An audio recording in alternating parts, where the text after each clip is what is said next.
But actually, as per the 20% is concerned, I think some of the lead PSUs, core PSUs, have managed to show the 20% procurement.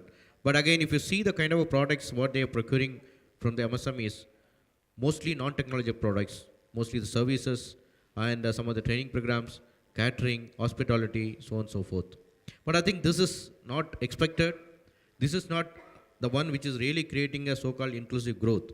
If you really want to create an inclusive growth, a value addition through this MSME segment, I think it should be reverse. Bulk of the products sourced from the PSUs and government agencies from the MSME should be technology-based value-added products.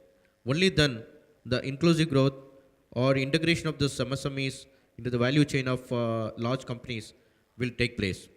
And especially like when you talk about the procurement of 4% from the SCST entrepreneurs, still it is very, very disturbing. In fact, I happen to be in a forum wherein Secretary MSM had one-to-one meetings with a lot of PSUs, where it is very unfortunate and very disturbing to see many PSUs used to tell us that we are not finding any SCST entrepreneurs for buying the product.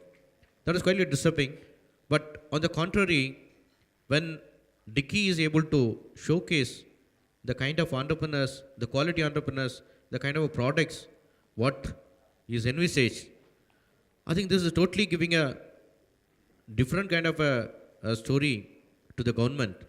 But I think that means there is something wrong somewhere, especially in creating the kind of integration between the supply chain and the large PSUs.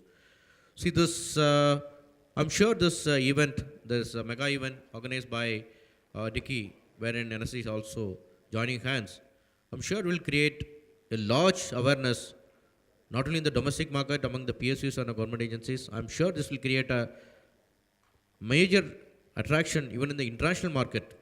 In fact, actually to quote, I was there in Vibrant Gujarat last week, even World Bank chief Jim Young Kim made a statement. In fact, he complimented India for the schemes which have been announced by the present government.